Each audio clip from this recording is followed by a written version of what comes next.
Sagradas Escrituras. 20º livro do Novo Testamento. Epístola de Tiago, capítulo 1. Tiago, servo de Deus, e do Senhor Jesus Cristo, as 12 tribos que andam dispersas, saúde. Meus irmãos, tende grande gozo quando cairdes em várias tentações, sabendo que a prova da vossa fé opera a paciência. Tenha, porém, a paciência sua obra perfeita, para que sejais perfeitos e completos, sem faltar em coisa alguma. E, se algum de vós tem falta de sabedoria, peça a Deus, que a todos dá liberalmente, e o não lança em rosto, e ser-lhe-á dada. Peça-a, porém, com fé, em nada duvidando, porque o que duvida é semelhante à onda do mar, que é levada pelo vento, e lançada de uma para outra parte. Não pense tal homem que receberá do Senhor alguma coisa. O homem de coração dobre é inconstante em todos os seus caminhos. Mas glorie seu irmão abatido na sua exaltação, e o rico em seu abatimento, porque ele passará como a flor da erva. Porque sai o sol com ardor, e a erva seca, e a sua flor cai, e a formosa aparência do seu aspecto perece, assim se murchará também o rico em seus caminhos. Bem-aventurado o homem que sofre a tentação, porque, quando for provado, receberá a coroa da vida, a qual o Senhor tem prometido aos que o amam. Ninguém, sendo tentado, diga, de Deus sou tentado, porque Deus não pode ser tentado pelo mal, e a ninguém tenta. Mas cada um é tentado, quando atraído e engodado pela sua própria concupiscência. Depois, havendo a concupiscência concebido, dá à luz o pecado, e o pecado, sendo consumado, gera a morte. Não erreis, meus amados irmãos. Toda a boa dádiva e todo o dom perfeito vem do alto, descendo do Pai das luzes, em quem não há mudança nem sombra de variação. Segundo a sua vontade, ele nos gerou pela palavra da verdade, para que fôssemos como primícias das suas criaturas. Portanto, meus amados irmãos, todo homem seja pronto para ouvir, tardio para falar, tardio para se irar. Porque a ira do homem não opera a justiça de Deus. Por isso, rejeitando toda a imundície e superfluidade de malícia, recebei com mansidão a palavra em vós enxertada, a qual pode salvar as vossas almas. E sede cumpridores da palavra, e não somente ouvintes, enganando-vos a vós mesmos. Porque, se alguém é ouvinte da palavra, e não cumpridor, é semelhante ao homem que contempla ao espelho seu rosto natural. Porque se contempla a si mesmo, e vai-se, e logo se esquece de como era. Aquele, porém, que atenta bem para a lei perfeita da liberdade, e nisso persevera, não sendo ouvinte esquecediço, mas fazedor da obra, este tal será bem-aventurado no seu feito. Se alguém entre vós cuida ser religioso, e não refreia sua língua, antes engana o seu coração, a religião desse é vã. A religião pura e imaculada para com Deus e Pai, esta, visitar os órfãos e as viúvas nas suas tribulações, e guardar-se da corrupção do mundo.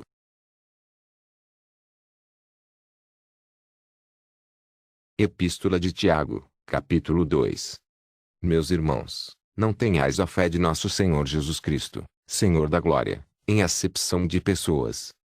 Porque, se no vosso ajuntamento entrar algum homem com anel de ouro no dedo, com trajes preciosos, e entrar também algum pobre com sórdido traje, e atentardes para o que traz o traje precioso, e lhe disserdes, assenta-te tu aqui num lugar de honra, e disserdes ao pobre, tu, fica aí em pé, ou assenta-te abaixo do meu estrado. Porventura não fizestes distinção entre vós mesmos, e não vos fizestes juízes de maus pensamentos. Ouve, meus amados irmãos, porventura não escolheu Deus aos pobres deste mundo para serem ricos na fé, e herdeiros do reino que prometeu aos que o amam? Mas vós desonrastes o pobre. Porventura não vos oprimem os ricos, e não vos arrastam aos tribunais? Porventura não blasfemam eles o bom nome que sobre vós foi invocado? Todavia, se cumprirdes, conforme a Escritura, a lei real, amarás a teu próximo como a ti mesmo, bem fazeis. Mas, se fazeis acepção de pessoas, cometeis pecado, e sois redarguidos pela lei como transgressores. Porque qualquer que guardar toda a lei, e tropeçar em um só ponto, tornou-se culpado de todos. Porque aquele que disse, não cometerás adultério, também disse, não matarás. Se tu, pois, não cometeres adultério, mas matares, estás feito transgressor da lei. Assim falai, e assim procedei, como devendo ser julgados pela lei da liberdade. porque o juízo será sem misericórdia sobre aquele que não fez misericórdia, e a misericórdia triunfa do juízo. Meus irmãos, que aproveita se alguém disser que tem fé, e não tiver as obras? Porventura a fé pode salvá-lo? E, se o irmão ou a irmã estiverem nus, e tiverem falta de mantimento cotidiano, e algum de vós lhes disser, ide em paz, aquentai-vos, e fartai-vos, e não lhes derdes as coisas necessárias para o corpo, que proveito virá daí? Assim também a fé, se não tiver as obras, é morta em si mesma. Mas dirá alguém, tu tens a fé, e eu tenho as obras, mostra-me a tua fé sem as tuas obras, e eu te mostrarei a minha fé pelas minhas obras. Tu crês que há um só Deus, fazes bem. Também os demônios o creem, e estremecem. Mas, ó homem vão, queres tu saber que a fé sem as obras é morta? Porventura o nosso pai Abraão não foi justificado pelas obras, quando ofereceu sobre o altar o seu filho Isaque. Bem vês que a fé cooperou com as suas obras, e que pelas obras a fé foi aperfeiçoada. E cumpriu-se a Escritura, que diz, e creu Abraão em Deus, e foi-lhe isso imputado como justiça, e foi chamado amigo de Deus. Vedes então que o homem é justificado pelas obras, e não somente pela fé. E de igual modo Raabe, a meretriz, não foi também justificada pelas obras, quando recolheu os emissários, e os despediu por outro caminho. Porque, assim como o corpo sem o espírito está morto, assim também a fé sem obras é morta.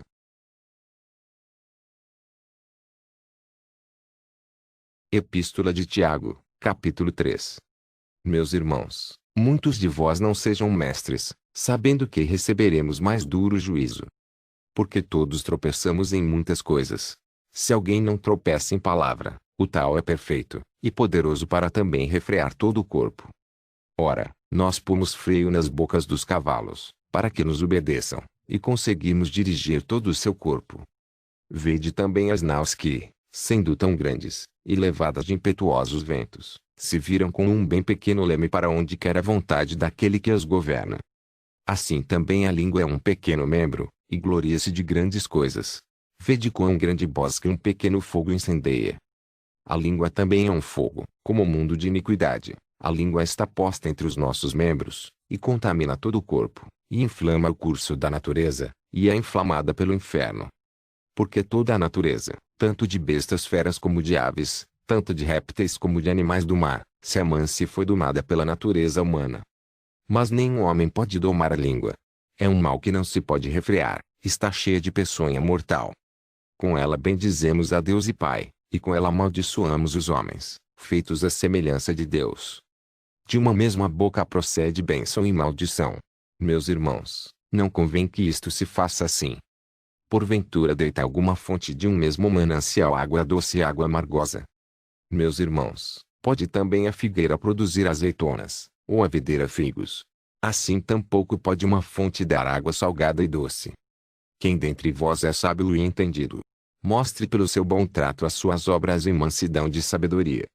Mas, se tendes amarga inveja, e sentimento faccioso em vosso coração, não vos glorieis, nem mintais contra a verdade. Essa não é a sabedoria que vem do alto, mas é a terrena, animal e diabólica. Porque onde há inveja e espírito faccioso aí há perturbação e toda obra perversa. Mas a sabedoria que do alto vem é, primeiramente pura, depois pacífica, moderada, tratável, cheia de misericórdia e de bons frutos, sem parcialidade, e sem hipocrisia.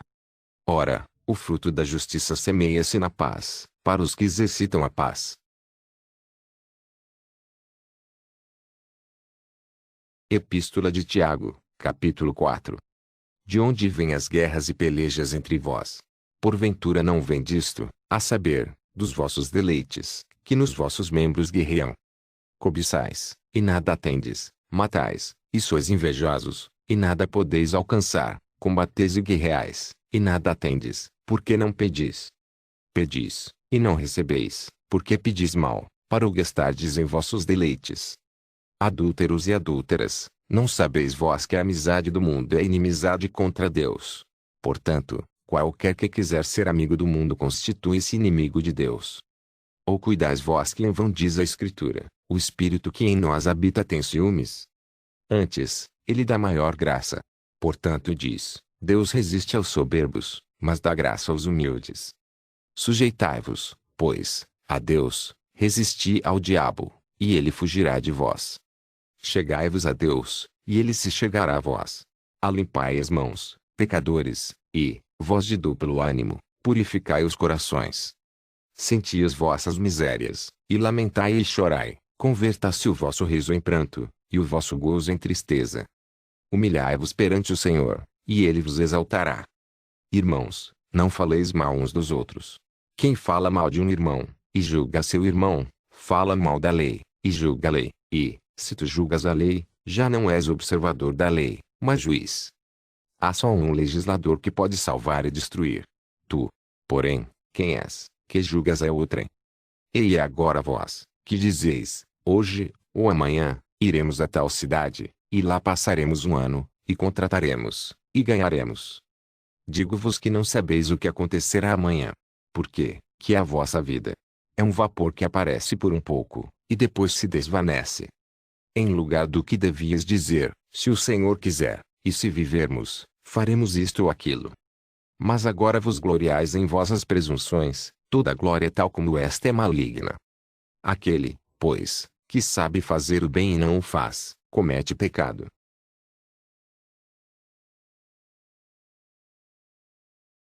Epístola de Tiago, capítulo 5. Pois, agora vós, ricos, chorai e pranteai, por vossas misérias, que sobre vós hão de vir. As vossas riquezas estão apodrecidas, e as vossas vestes estão comidas de traça. O vosso ouro e a vossa prata se enferrujaram, e a sua ferrugem dará testemunho contra vós, e comerá como fogo a vossa carne. Entesourastes para os últimos dias. Eis que o jornal dos trabalhadores que ceifaram as vossas terras, e que por vós foi diminuído, clama, e os clamores dos que ceifaram entraram nos ouvidos do Senhor dos Exércitos. Deliciosamente vivestes sobre a terra, e vos deleitastes, cevastes os vossos corações, como num dia de matança. Condenastes e matastes o justo, ele não vos resistiu. Sede, pois, irmãos, pacientes até a vinda do Senhor. Eis que o lavrador espera o precioso fruto da terra, aguardando com paciência, até que receba a chuva temporã e serôdia. Sede vós também pacientes, fortalecei os vossos corações, porque já a vinda do Senhor está próxima. Irmãos, não vos queixeis uns contra os outros, para que não sejais condenados. Eis que o juiz está à porta. Meus irmãos, tomai por exemplo de aflição e paciência os profetas que falaram em nome do Senhor. Eis que temos por bem-aventurados os que sofreram. Ouvistes qual foi a paciência de Jó, e vistes o fim que o Senhor lhe deu, porque o Senhor é muito misericordioso e piedoso.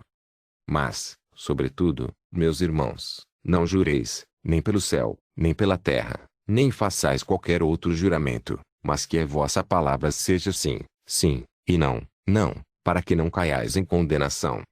Está alguém entre vós aflito? Ore. Está alguém contente? Cante louvores. Está alguém entre vós doente? Chame os presbíteros da igreja, e orem sobre ele, ungindo-o com azeite em nome do Senhor. E a oração da fé salvará o doente, e o Senhor o levantará, e, se houver cometido pecados, ser-lhe-ão perdoados. Confessai as vossas culpas uns aos outros, e orai uns pelos outros, para que sareis. A oração feita por um justo pode muito em seus efeitos. Elias era homem sujeito às mesmas paixões que nós e, orando, pediu que não chovesse e, por 3 anos e 6 meses, não choveu sobre a terra. E orou outra vez, e o céu deu chuva, e a terra produziu o seu fruto. Irmãos, se algum dentre vós se tem desviado da verdade, e alguém o converter, saiba que aquele que fizer converter do erro do seu caminho um pecador, salvará da morte uma alma, e cobrirá uma multidão de pecados.